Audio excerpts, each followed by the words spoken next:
I'm 77, and I raised my children to be strong. I never taught them how to be soft, and I regret it every day. My granddaughter called me last spring to tell me she had lost her job, and before she had finished the second sentence, I had already begun telling her what to do next. It was only after we hung up, about 20 minutes later, that I realized she had never actually asked me what to do.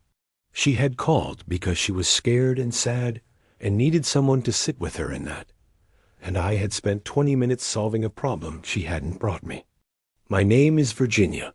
I'm 77 years old, and that phone call was the moment I finally understood, with a clarity I could no longer argue with, what I had done to my children for 30 years, while believing I was doing the best thing a mother could do for them.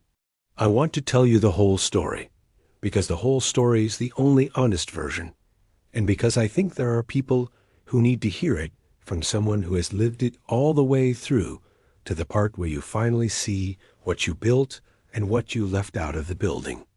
I grew up in rural Kentucky in the 1950s, the oldest of 5 children, in a house where resources were limited and expectations were high, and the gap between those two conditions was bridged primarily by effort, by the refusal to accept limitation as a permanent condition, by the particular stubbornness that my mother carried in her bones and passed to me before I was old enough to know I was receiving it. My mother was the kind of woman that certain eras produce in abundance, and that we have perhaps stopped producing in quite the same form. A woman who had never been permitted to be fragile, and who had therefore concluded, through the reasonable logic of lived experience, that fragility was not a condition to be cultivated or indulged. She was not cruel. I want to say that clearly, because the picture I am drawing could be mistaken for the portrait of a cold or unkind woman, and she was neither. She was warm in the ways that she had available to her, which were primarily the practical ways, the cooking and the mending, and the showing up and the solving of problems and the refusal, on behalf of every person she loved, to accept that any problem was beyond solving. She hugged us when we were small, and she told us she loved us with a frequency and a sincerity that I never doubted, and she did not teach us how to sit with sadness or uncertainty or fear, because those were not skills she had been taught herself, and because the life she was living did not offer much room for the sitting. What she taught us, by the only method that produces deep learning, which is consistent demonstration across years, was that difficulty was to be met and moved through, and not lingered in. That tears were acceptable briefly and as a release valve, but not as a dwelling place. That the appropriate response to hardship was the gathering of yourself and the identification of the next, right action and the taking of that action, and that people who did these things were strong, and people who didn't were, if not weak exactly, then at least not as strong as they should aspire to be. I absorbed this. I absorbed it so completely and so early that it became indistinguishable from my own character. The way something absorbed young enough becomes part of the structure of a person, rather than something layered over the structure. I grew up and I became my mother in this respect, and I did not understand, for most of my adult life, that what I had become was only part of what she had been, and that the part one had absorbed was not the most important part. I married a man named Robert in 1971 when I was 25 years old. Robert was from eastern Tennessee, the son of a farmer, and he had the same quality of bedrock practicality that I had grown up with, the same orientation toward getting things done and moving forward, and not spending more time than necessary in the examination of how you were, feeling about the things that needed doing. We were, in this respect, extremely well matched, and it is a testimony to how thoroughly I had absorbed my mother's model that I understood this matching as one of the primary things that made Robert a good choice: his capacity for forward movement, his disinclination toward excessive feeling. We had 3 children. Our oldest, a daughter named Catherine, was born in 1973, then our son James in 1976, and our youngest daughter Ellen in 1979. 3 children in 6 years, and I raised them with the same principles my mother had raised me with, because those were the principles I had. And because I believed in them genuinely, not as an unexamined inheritance, but as a considered philosophy of what children needed to be prepared for the world they were going to inhabit. The world was not, in my assessment, a gentle place. This was accurate. The world is not a gentle place, and children who are raised to expect gentleness from it are going to be regularly disappointed and are going to have to develop, later and under pressure, the resilience that would have served them better if they had developed it earlier. I believed this then, and I believe a version of it still, and I think the believing of it was not wrong. What was wrong was what I thought resilience required, which was the exclusion of softness, the treatment of tenderness as a liability rather than as a capacity, the confusion of emotional availability with emotional weakness. Catherine was a sensitive child. I am going to describe her honestly, which means describing her as I experienced her then, and also as I understand her now. And those two descriptions are different enough that holding them alongside each other is its own form of education. As a child, Catherine felt things in a way that was visible, that showed on her face and in her body before she had processed whatever she was feeling into something more manageable. She cried readily, not manipulatively, just genuinely, as a person whose interior experience was close to the surface and expressed itself without much mediation. She was the child who needed to talk about things, who wanted to understand what had happened, and why and how everyone involved was feeling, and who was not satisfied by the resolution of a problem unless the resolution also addressed what the problem had felt like. I found this, at the time, something to be managed rather than something to be received. Not because I didn't love her, which I did with a fierceness that I was then and am now incapable of adequately expressing, but because the model I had been given did not include a category for what she was offering me. She was offering me her interior experience, her actual felt response to being alive, and what I gave her in return was guidance on what to do with it, which is not the same thing, and which she knew was not the same thing even if she did not have the language for the difference. I told her, in the various ways that a mother tells a child these things across the years of their growing up, to be stronger than her feelings. Not in those exact words, which would have sounded harsh and which I would not have used, but in the accumulated weight of 100 small responses, the quick movement past tears toward solutions, the gentle but consistent pressure to stop crying and start thinking, the praise I gave her when she managed difficulty without visible distress, and the slight, never cruel, but always present, discomfort I communicated when she didn't. She learned from all of those responses, the way children learn from everything a parent does with consistency, which is thoroughly and without quite knowing what they're being taught. James was different from Catherine in temperament, but received, I understand now, the same essential message in the form appropriate to a boy in the 1980s, which is to say he received it more directly and with less ambiguity. Boys were not to cry, except in very specific circumstances of genuine physical injury, and even then briefly. Boys were to be capable and self-sufficient, and to handle their difficulties with a minimum of visible struggle. I did not have to work very hard to deliver this message, because the culture around us was delivering it with considerable force and consistency on its own, and my contribution was simply the domestic reinforcement of what he was already receiving from the world outside our house, the consistent signal that his value was in his competence and his capability and his ability to move through difficulty without being visibly moved by it. James was not without feeling. I know that now in a way I did not know it then, or perhaps more accurately, I know it now in a way that I knew it then, but didn't follow into its implications. He felt things deeply, my son, and he learned very early to feel them in private, to process them somewhere that was not visible to me, or to Robert, or to the world outside the family, and to present to all of us the capable, forward-moving version of himself that we had indicated we preferred. He became very good at this, the way people become good at things they practice consistently from an early age. And the goodness at it served him in some respects and cost him in others that I am still only partially aware of, and that he is. being his mother's son, not entirely forthcoming about? Ellen, my youngest, found a middle path that I think was partly temperament and partly the wisdom of a child who had watched her older siblings navigate the family's emotional culture and had made certain adjustments accordingly. She was cheerful in a way that I now understand contained more strategy than I recognized at the time. A learned cheerfulness that kept the atmosphere comfortable and kept my approval accessible, and underneath which she was, as she told me in her 30s in a conversation I will describe shortly, considerably more complicated than the version she had presented.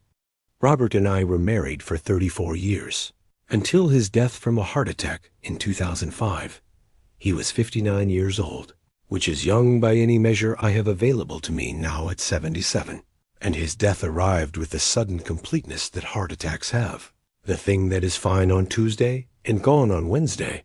And I received it the way I had received everything difficult in my life, by gathering myself and identifying the next right action and taking it. And by being, in the weeks and months that followed, the person my children expected me to be, which was capable and forward-moving, and not requiring them to worry about me on top of everything else they were managing. I did not let them take care of me. I want to say that clearly, because it is important to what I am telling you. My children, all three of them, made various attempts in the period after Robert died to be present with me in the way that children want to be present with a parent who is grieving, to sit with me, to listen, to offer the comfort of their company without agenda or expectation of any particular response from me. And I received those attempts with gratitude, and with a gentle but consistent deflection, assuring them that I was fine, that they shouldn't worry, that the practical matters were being handled, that I was getting along. And they believed me, or they accepted what I was telling them, because I had spent 30 years teaching them that this was what I meant by fine, and that what I meant by fine was not to be questioned. I grieved Robert privately and incompletely, and moved forward, and the moving forward was real. I am not going to pretend that it wasn't. I built a life after him that was genuinely good in many respects.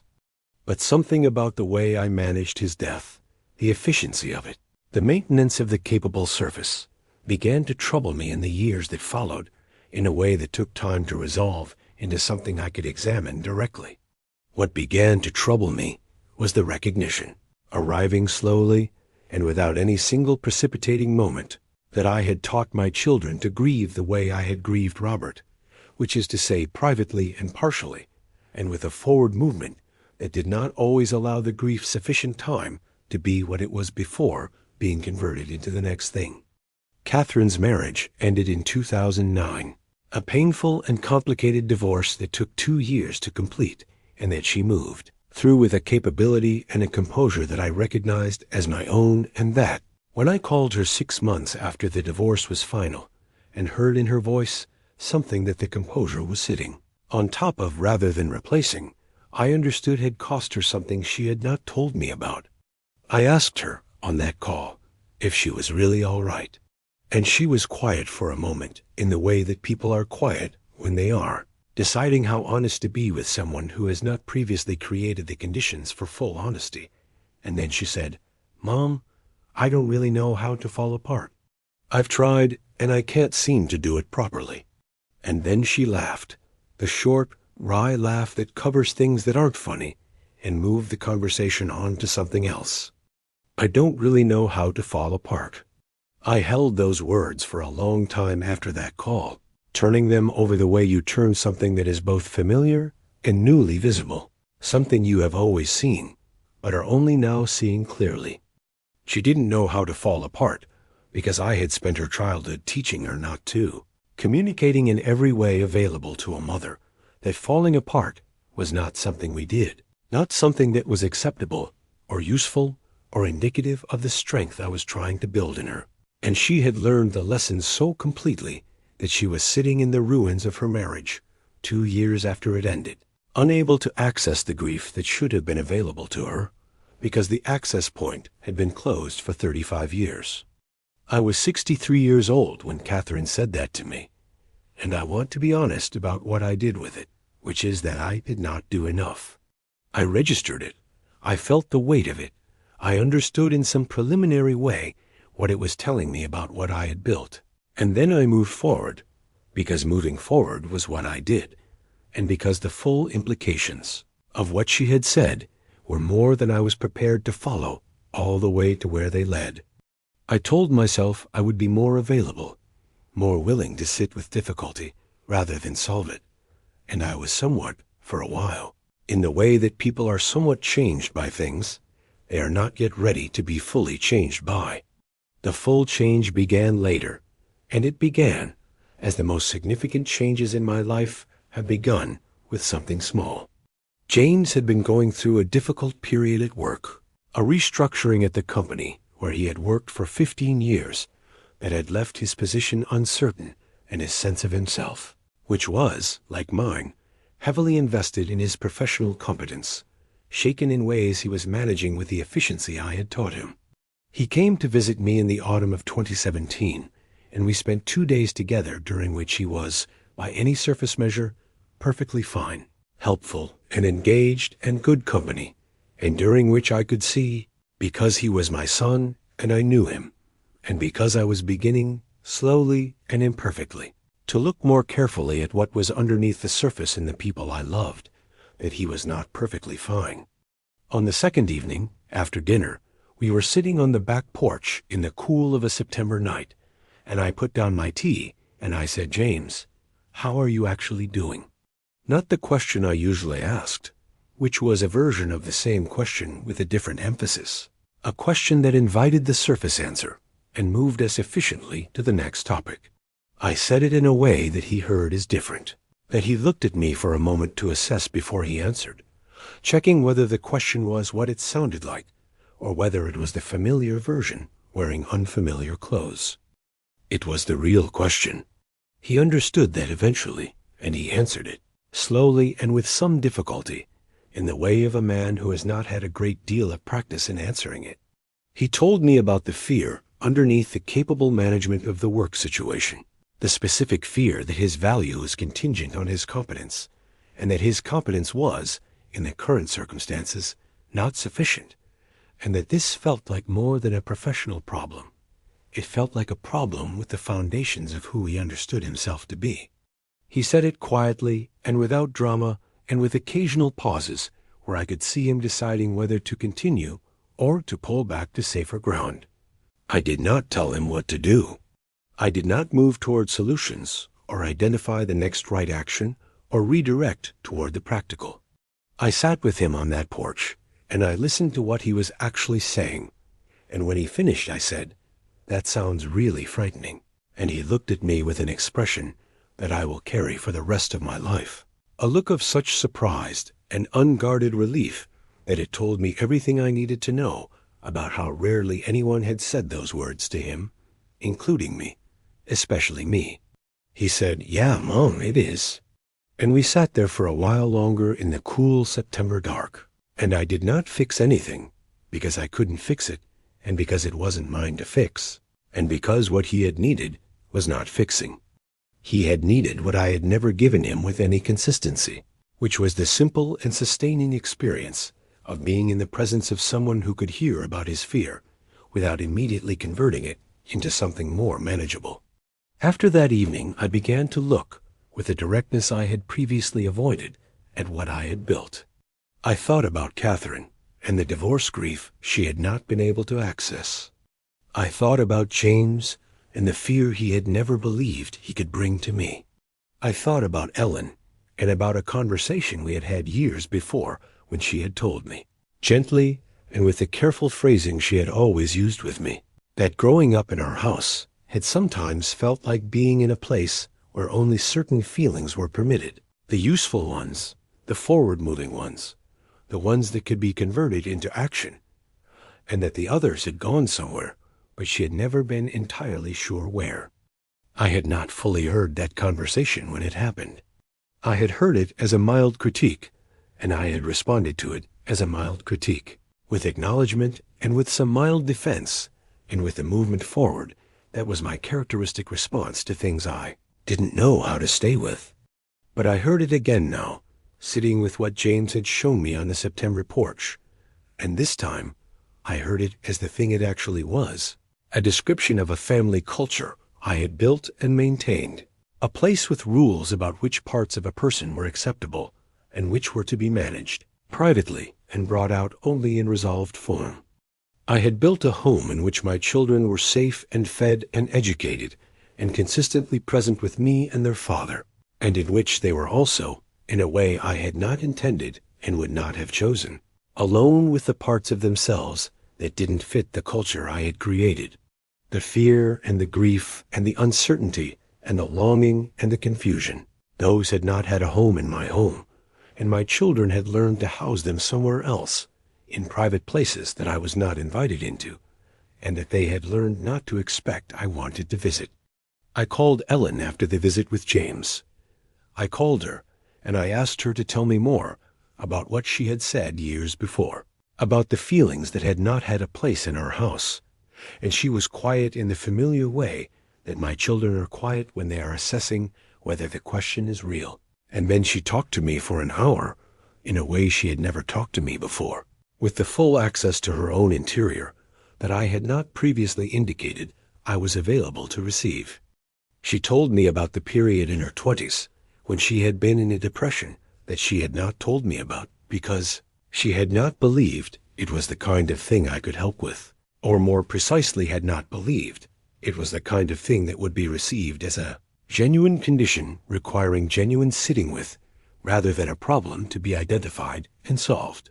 She had managed it on her own, with a therapist she had found and paid for herself, and had not mentioned to me until years after it was resolved, and she had come out the other side of it fine. She was careful to say, genuinely fine, and also having learned something about her own resourcefulness that had real value, and also more alone in it than she should have been. I listened to all of that. I did not move toward solutions, or toward the defense I could feel available to me, the genuine defense that I had done my best with what I had, that I had loved them completely, and had never meant to create an atmosphere in which they felt their difficulty had to be private. Both of those things are true, and I did not offer them, because offering them in that moment would have been, I understood, the old pattern asserting itself, the movement toward the resolution of the discomfort, rather than the willingness to sit in it. And I was trying to learn, at 67, to sit in it. I sat in it. I let Ellen tell me what she was telling me, and at the end I said, I'm sorry. Not for the life I had given them, which I was not sorry for in its entirety, but for the specific things she was describing, for the atmosphere in which parts of her had had to go somewhere private, for the unintended message of 30 years of capability as love, which was that the incapable parts of you are not for here. I said I was sorry, and I meant it in the full sense, with the grief that genuine apology contains when it is not used as a tool to resolve discomfort, but offered as an acknowledgement that something real was lost. She said, Mom, you loved us like a house that's really well built. We were never cold. We were never unsafe. But some of the rooms were locked. And I have thought about that description every day since she said it, because it is the most accurate description of what I built that I have ever heard, and because she said it without cruelty, which is the gift of a person who has done her own work and arrived somewhere that is not about punishment, but about truth. Some of the rooms were locked. I built a house with locked rooms, and my children lived in the unlocked parts and learned to keep the contents of the locked parts to themselves. And they are, all three of them, capable and loving and genuinely good people who have made real lives and who love me with a continuity and a generosity that I do not take for granted. And they are also people who carry, in various forms and to various degrees, the specific mark of having grown up in a house where softness was not taught as a skill. I am 77 years old, and I am learning at 77 the things I should have learned at 35, which is that softness is not the opposite of strength, that tenderness is not a liability, that sitting with someone in their fear or their grief or their confusion, simply sitting there without moving toward the solution, is one of the most demanding things a person can do, and one of the most valuable things a parent can offer, and that I confused the difficulty of it with the evidence that it wasn't necessary, when the difficulty was actually the evidence that it was. I am trying to unlock the rooms. That is how I think about what I am doing now. In the conversations with Catherine and James and Ellen that are different from the conversations we had before. In the phone calls where I ask the real question and wait for the real answer and do not move toward solutions before the feeling has been fully offered and received. I am trying to unlock the rooms, which means sitting with my own discomfort when feelings arrive that I don't know how to immediately resolve, and resisting the impulse to convert them into action before they have had the time to simply be what they are. It is harder than anything I have done in a life that has contained genuinely hard things.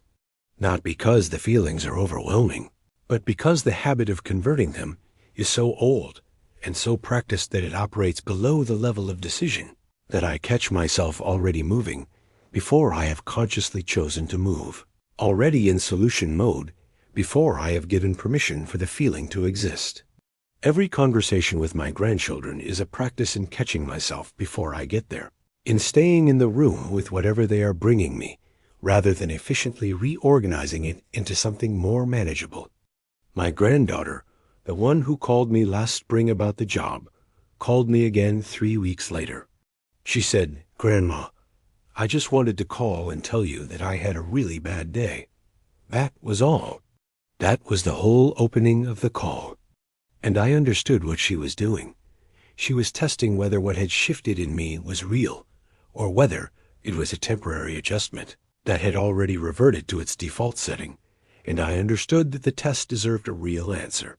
So I said, "Tell me about it," and I put down everything else in my mind, and I listened, and I did not tell her what to do, and when she finished I said, "That sounds really hard," and she said, "Yeah, it was."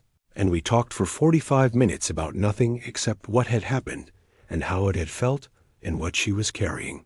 And at the end she said, "Thanks for listening, Grandma."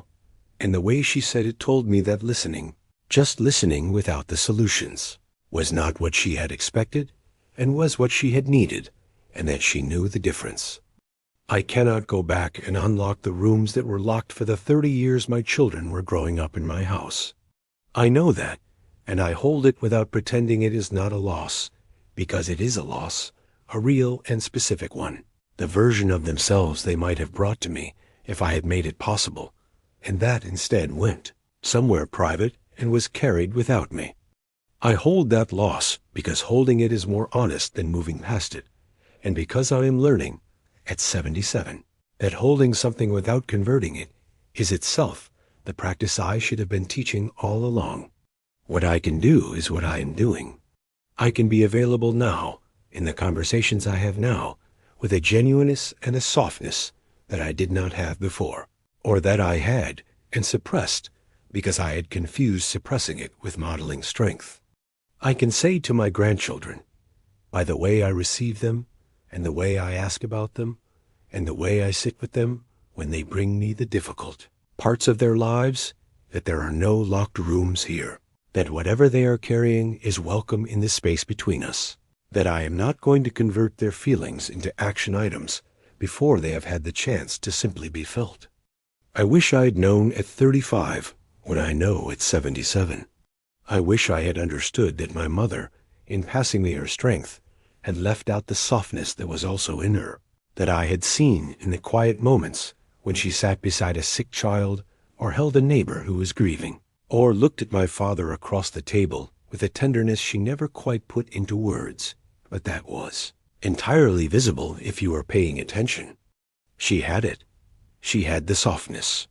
She just hadn't taught it, because nobody had taught it to her, and the untaught thing passes from generation to generation in the shape of its own absence, as a quality the next generation doesn't know they're missing until someone, late and imperfectly, and with the specific grief of things understood too slowly, finally turns back and opens the doors. I am turning back. I am opening the doors. At 77, in the time I have, with the people I love who are still here and still available to receive what I am finally learning to offer, it is not enough.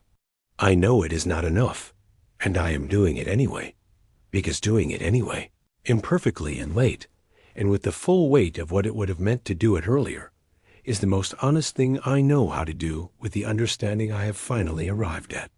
That is what I wanted to tell you, not because I have solved anything, but because I think the telling of it might be useful to someone who is where I was at 35, who is building something with locked rooms, and who has not yet understood what the locking costs the people living inside it.